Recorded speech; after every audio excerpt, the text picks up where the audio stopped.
Hey there. I'm being told I'm live. Hi there. I'm Mike Dixon. This is Simply Your Device. Welcome to today's video. I'm trying to do something a little bit different. I am doing a review and talk to you all about my time with the Motorola G Power 2023. This came out about 3 weeks ago. Let me knew I was going to get that. Uh, this came out about 3 weeks ago.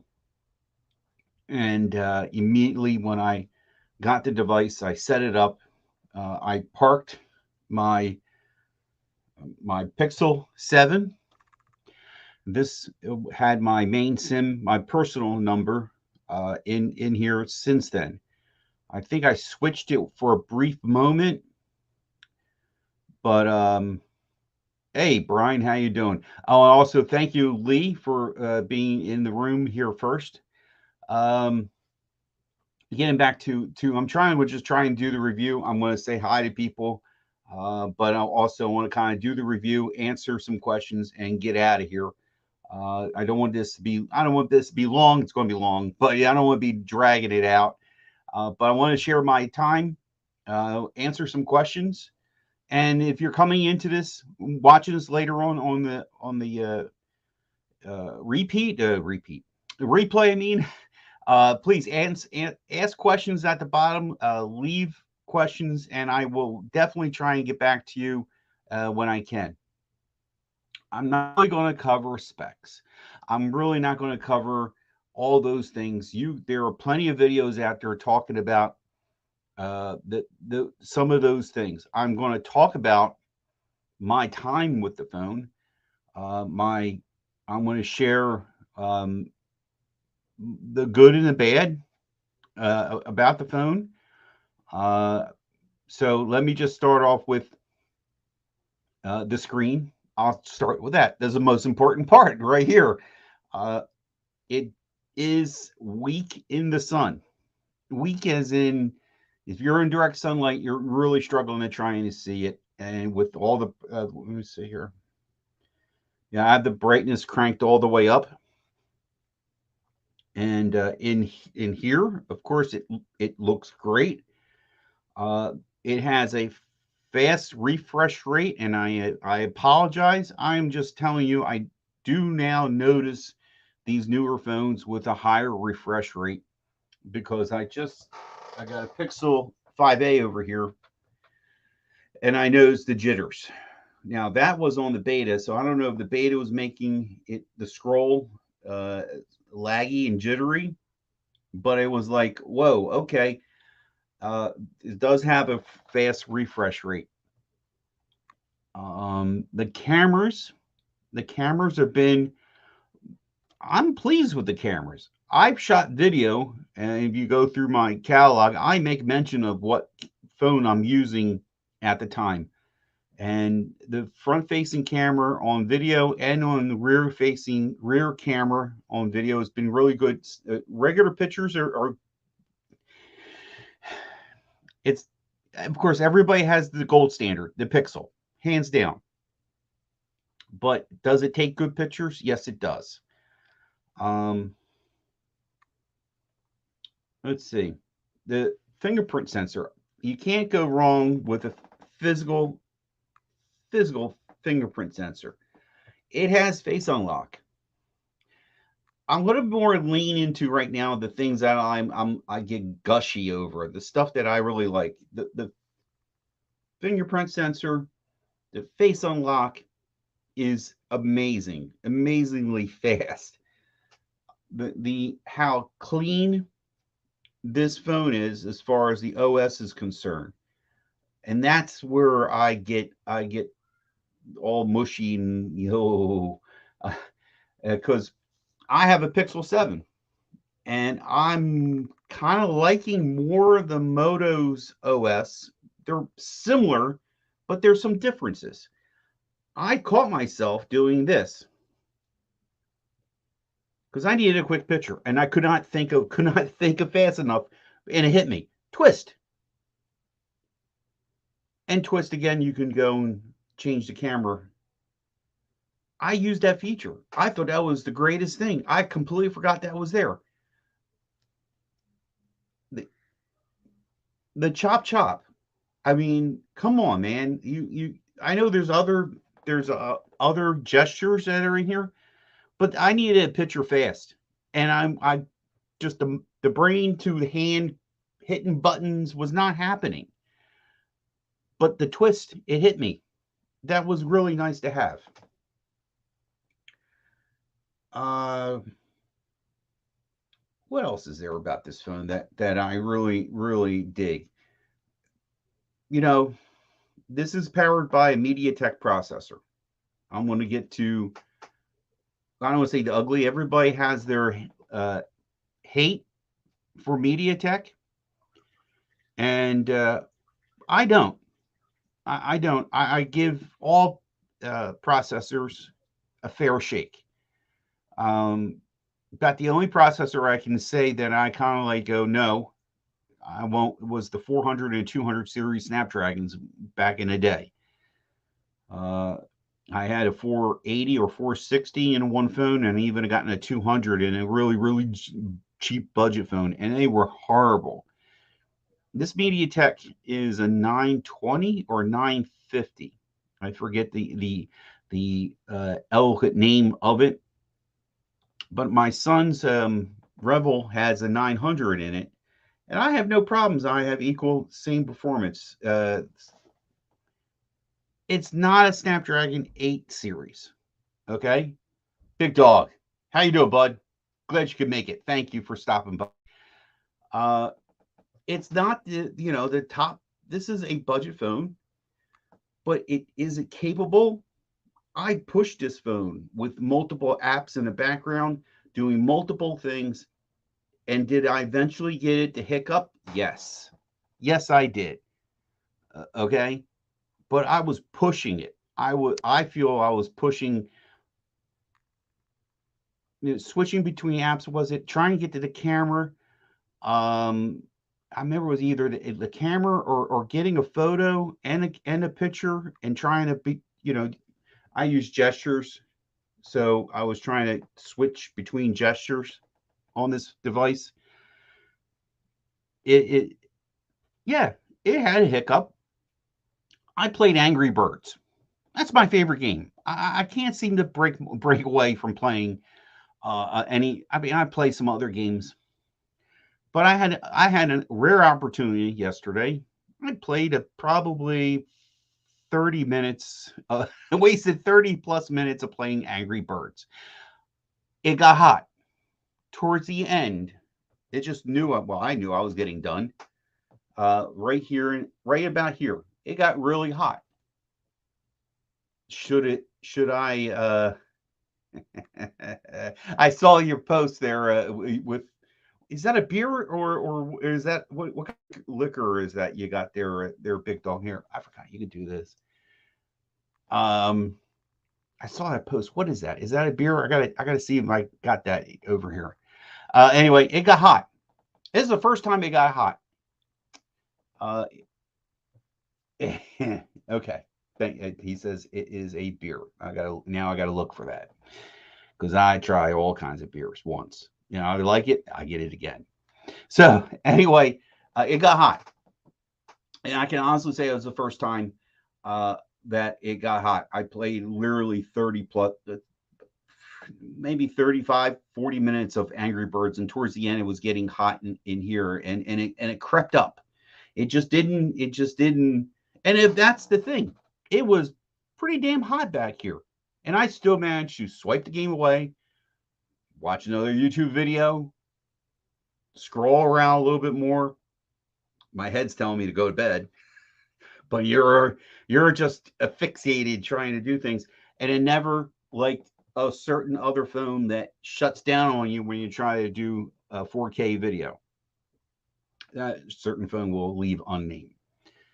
Um, Seems any phone gets hot. Yeah, yeah, that's true too. Lee has a point. They all get toasty in some fashion or way. Uh, but So that was the only time I can say I had a little bit of problems. I had discovered, and I about the only other problem, and I really don't want to say it's the phone's fault. I feel I had this sort of a problem with my Android Auto in my Hyundai, that it didn't like to get a charge from it, and I had an issue with charging this phone. Well, when you plug it in, it's charging, and then you get the display. And I really find of lately, I'm preferring just Bluetooth it out. I think I had a similar problem on another phone, that Android Auto is just I really like it, but I really don't like it. So I just Bluetooth of lately, uh, that the big battery of 5,000 milliamps is huge. It's huge. When I say I've had this phone for 3 weeks, I mean literally almost 3 weeks. A54 is my go-to. I have it set up for my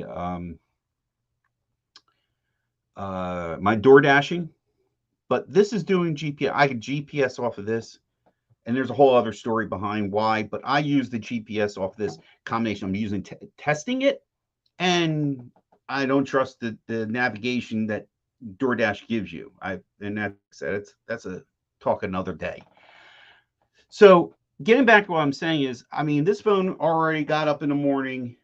Either I'm at home, I'm watching videos, I'm answering phone calls, I'm texting family with this device, I'm doing different things. I get in the car, I'll DoorDash. It's playing my music. It's doing my GPS. By the time I get home, yes, is it down to 20 to 10% in that range? Yes, but I use the snot out of this phone. Okay. I mean, I have other phones. Yes. I might make a call, play with my iPhone for a few minutes. I have this phone. I have the Pixel back there. Again, that's a story for another day, but I got for the uh, Android 14. I might tinker with that a little bit, but my go to is this. I wish to see that. I wish I wish they had some form of, I wish that stayed on. Always on display. I wish I like having that. I miss the old Moto phones where you would, I don't know if you sweat, kind of wave your hand. That was neat in the older Motorola phones. Man, this face unlock just unlocks. Boom. Uh, let's see what else is there. I can't talk enough about the OS. I cannot stop talking about the OS. It is what Android's meant to be. And I say in the beginning for how many people I got in here? I don't know. I had oh, two. Okay. If anybody's watching this again, I'm preferring Motorola's OS over the Pixel. Pixel is really clean, and I love the Pixel, but the operating system on this is really nice.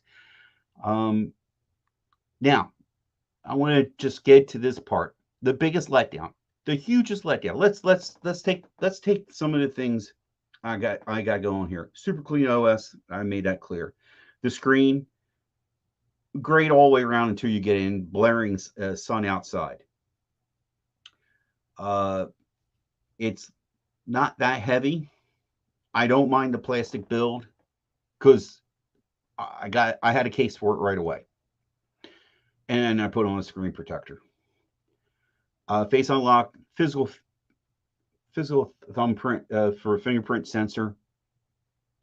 Uh, Everything you would want in a phone, but it doesn't have NFC, and that was a huge letdown. I blindly bought this phone thinking it would have NFC. Fast refresh rate. It came with Android 13 out of the box. I don't know why. I said I'm just getting it, and when I go and setting it up, and I was setting up a Google Pay or whatever, Google Wallet, whatever they call it this month. It had something in there saying, oh, you can put all that in there, but you can't pay with it. and that was a huge letdown. I don't know what they're thinking. I don't know what the cost is. I don't know why, if they left that out to try and undercut the Pixel 6a, and because maybe they knew through the grapevine that the 6a was going to be $349, and they kept it. They got, you get this phone for $299. Uh, that was a huge letdown. I can't stress enough. This would be a phenomenal phone. This would be a phenomenal phone for the price of $299 if it had the NFC capability in it. That's the only thing that bites me at times on this phone. And somebody made a comment to me in through talking on Twitter saying, "Well, that's why I carry an iPhone or I carry whatever phone, because you can do the pay service, all of that." Take yourself out of the equation. Now I gotta go and preface it when I recommend this phone. Is this person a tap to pay person? And to be honest with you, a lot of my friends they're still skittish about that technology, and then maybe, or they don't want to do it. So then yes, this is a phone I could recommend, but for the money, yeah, it doesn't have what is it, an IP rating. It has splash whatever, and that's fine. That's fine. If you're clumsy enough that you're going to drop this in water, then this phone is not for you. Then go spend the extra money. You're going to have to spend the extra money to get a phone with an IP rating, but at least put the damn NFC in it. Okay? I mean, that phone, the Pixel 5a, has NFC in it. Has there's the other thing I forgot with this phone. That phone has it too. It has a headphone jack. Okay? The phone came with 256 onboard storage. Where can you get a phone today with 256 out of the gate? Android 13, no NFC. Okay, it has expandable storage. It would be the perfect phone. It would be the perfect phone if they could just had NFC on it, so you do tap to pay. But there's this part that I've been wanting to say also, is the significance of this phone. The significance of this phone. You're going to see this phone for free, or I seen this phone just recently, the A54. You get it for $20 at Metro. Okay, a $449 phone. Now you can get it at Metro for $20. This one's probably a port-in. This is the significance really of these two phones. I know I'm reviewing this one, but the significance of these two phones is these are good phones. This is a good phone still. Somebody's going to get a good phone if they port into one of these carrier deals. One other thing before I forget, as my have NFC and Android 12. Really? Oh wow, good for you. And again, and that's weird with Motorola. There's some phones that got NFC, and some don't. The importance of this phone going to be out there in the masses. And I know they're going to dumb it down a little bit. They're going to probably make it 128 in the memory side of things. 6 gig RAM, that's noticeable. That helps, noticeable in a good way. What else is there about this phone?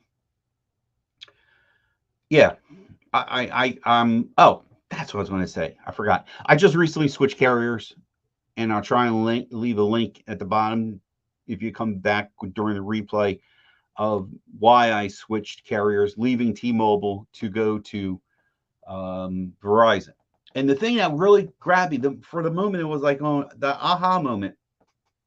If you're a phone nerd like I am, and like some of the people here that are going to check this video out or here now, a Verizon phone has this ultra wideband that they sell, and ultra wideband phone that's just for Verizon, and they tack on another $50. I know they did that on some of the Pixels. I think they still do it now with the Pixel. I heard with the Pixel 7a. Uh, I see at times on some Motorola phones that they joined with Verizon coming out with whatever, maybe the Edge Plus or the Edge that came out, and it has the UW on it. You're paying an extra $50 for that phone. Okay, granted, maybe Verizon's throwing in for free a 3-year contract, but out of the gate, I got this phone and it has ultra wide. I didn't have to pay any extra. I got it. It came on the phone. Now, my Pixel 7 may not work. I was almost tempted to want to switch tonight. It may not be able to get the ultra wide that Verizon I'm paying for. By the way, I'm paying extra to get that ultra wide capability. I'm paying for the premium service. So, $299 for his phone. Fast refresh rate. Fingerprint sensor. Face unlock. Headphone jack. 256 internal storage. Expandable storage. 6 gigs of RAM. No NFC. This is a huge upgrade over the last year's 2022 from what I'm reading. I never had it. So I can still recommend this to the person who, if they don't care and they don't mind whipping out their credit card to make a purchase on something. And, anymore, the new credit cards, they got their own NFC chip in them. I see that doing more and more versus people using a phone. That's pretty much my review of this device. Please, if anybody here, no, if anybody's got any questions, please drop a comment if you could, please, and I would love to hear from you.